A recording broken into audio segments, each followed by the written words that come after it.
दोस्तों, smartphone marketing में zoom बहुत ज़्यादा ट्रेंडिंग में है। कोई 30x, कोई 50x, तो कोई 100x जूम ऑफर कर रहा है। तो जानते हैं कि क्या है इसकी सच्चाई। क्या सही में जो क्वालिटी वो क्लेम कर रहे हैं वो एक्चुअल में मिल रही है यूज़र को कि नहीं। उसी के बारे में हम आज जानेंगे डिटेल में। तो दोस्तों, टेक क्लास सीरीज़ के दूसरे वीडियो में आपका स्वागत है। आप देख रहे हैं टेक व्यूअर। मैं हूँ Ritesh. Let's get into detail. आज हम डिस्कस करेंगे different types of zoom, like optical zoom, digital zoom and super resolution zoom. उसके बाद हम हाइब्रिड जूम को समझेंगे जो स्मार्टफोन मेकर इस टाइम क्लेम करते हैं, जैसे 30x, 50x एंड 100x। दोस्तों, अब हम जानेंगे कि ऑप्टिकल जूम काम कैसे करता है। यहाँ पे आप देख रहे होंगे लेफ्ट साइड में ऑब्जेक्ट रखा हुआ है, बीच में लेंस है और सबसे राइट में इमेज सेंसर है। पहले हमने फोकस को सेट किया 25 mm पे। सपोज अगर कैमरा का सेंसर 12 मेगापिक्सल का है तो उसने पूरे ऑब्जेक्ट को 12 मेगापिक्सल के रिजोल्यूशन में इमेज लिया। उसके बाद हमने फोकस को चेंज करके 50 mm कर दिया। तो उसी 12 मेगापिक्सल सेंसर ने अब सिर्फ कुछ पोर्शन का ही इमेज लिया, लेकिन पूरे के पूरे 12 मेगापिक्सल रिजोल्यूशन में। तो क्या होगा कि स्मॉल पोर्शन का भी जो इमेज है उसमें डिटेल लॉस नहीं होगा, और जब भी हम जूम करेंगे तो हमें क्वालिटी अच्छी मिलेगी।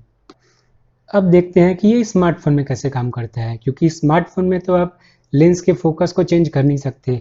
इसके लिए क्या सोल्यूशन आया कि हम दो कैमरे यूज करेंगे। कैसे कि एक कैमरे को अलग फोकस लेंथ पे रखेंगे और दूसरे कैमरे का फोकल लेंथ अलग रखेंगे। तो अगर जैसे हमें 2x ऑप्टिकल जूम चाहिए तो हम एक कैमरे को 25 mm पे रखेंगे और दूसरे कैमरे के फोकस को 50 mm पे रखेंगे। तो जब अगर हमें फ़ोटो लेंगे और जूम करेंगे तो वो हमें 2x तक का ऑप्टिकल जूम मिल जाएगा। इसी तरह अगर आपको 3x ऑप्टिकल जूम चाहिए तो आपको पहले कैमरे के फोकस को 25 mm रखना पड़ेगा और दूसरे को 75 mm। लेकिन दोस्तों, इसमें एक कैच है। आप ये देखिए कि ये दोनों कैमरे का फोकस जो है फिक्स्ड है। मतलब एक 25 mm है तो उससे ज़्यादा चेंज नहीं हो सकता, 24 या 26 आप नहीं कर सकते हैं। और दूसरे कैमरे का जो फोकस लेंथ है वो 75 mm सेट कर रखा है, पहले से है, तो आप उसको चेंज नहीं कर सकते हैं 73 या 76 जैसे DSLR में होता है।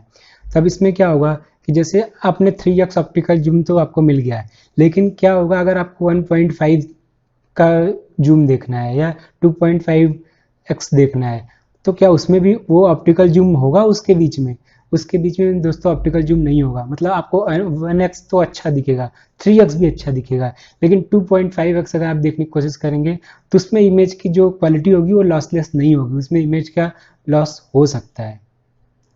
तो इस चीज़ को काउंटर करने के लिए अब आपका एक्शन में आ जाता है प्रोसेसर, या जो भी इमेज प्रोसेसर है या सिस्टम ऑन चिप है।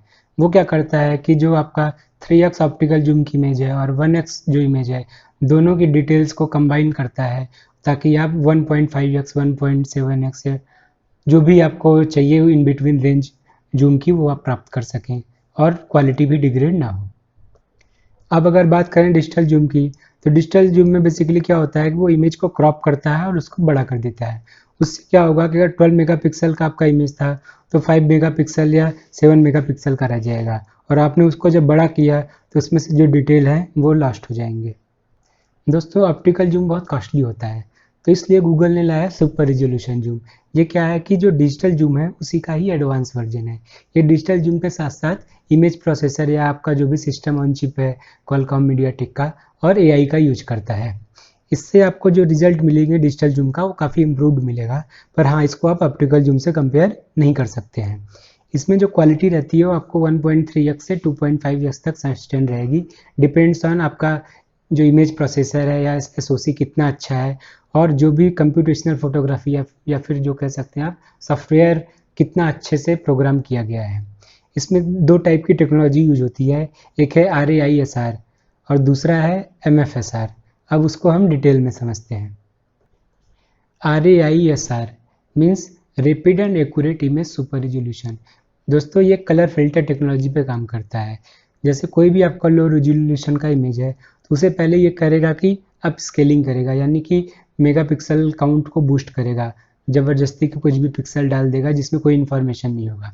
फिर क्या करेगा कि ये जो आपका इमेज प्रोसेसर है या फिर न्यूरल इंजन है वो क्या करता है, हैशिंग मीन्स कि अपने सिस्टम में सर्च करता है कि इस टाइप के इमेज के लिए मेरे पास कौन सा कलर फिल्टर है जिससे मैं इसके नॉइज को हटा सकता हूँ, इसमें कुछ खुद से कुछ टेक्सचर्स ऐड करके इसकी इमेज को इन्हेंस कर सकता हूँ।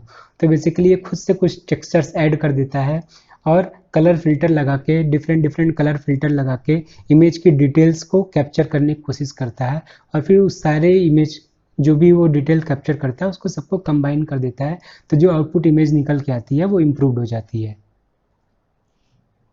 दोस्तों सुपर रिजोल्यूशन की दूसरी टेक्नोलॉजी है MFSR, यानी कि मल्टी फ्रेम सुपर रिजोल्यूशन।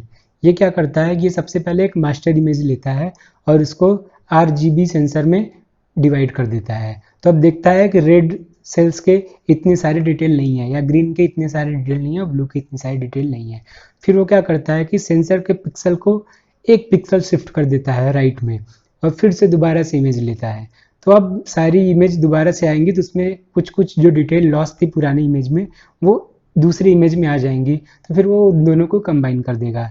फिर तीसरी बार क्या करेगा, वो एक पिक्सल डाउन कर देगा। तो अब जो डाउन साइड में कुछ और इमेज लॉस थे या कुछ पिक्सल में और क्लैरिटी नहीं थी तो वो भी आ जाएगी। फिर फोर्थ अटेम्प्ट में क्या करता है कि जो डाउन हुआ है एक पिक्सल उसी को एक पिक्सल और राइट फिर शिफ्ट करेगा, जिससे उसे आसपास के ईच एंड एवरी पिक्सल की इमेज डिटेल में आ जाती है। तो इसके वजह से जब उसको सबको कंबाइन कर देगा तो इमेज की जो क्वालिटी है वो इम्प्रूव हो जाती है, उसमें जो डिटेल है वो काफ़ी हद तक रिटेन रह जाती है। दोस्तों अब बात करते हैं हाइब्रिड जूम की, जो आजकल ट्रेंडिंग में है। सारे smartphone maker 10x, 20x, 30x, 50x जो क्लेम कर रहे हैं बेसिकली हाइब्रिड जूम ही है। ये क्या करता है, ऑप्टिकल जूम और सुपर रिजोल्यूशन जूम को कंबाइन कर देता है। इससे क्या होता है कि जो आपको जूम का कवरेज है वो ज़्यादा मिल जाता है और ज़्यादा कॉस्ट भी आपको इम्प्लीमेंट खर्च नहीं करना पड़ता उसमें, और जो क्वालिटी है वो सस्टेंस रहती है इसमें। बेसिकली कितना कि हाइब्रिड जूम इक्वल टू होगा optical zoom into super resolution zoom.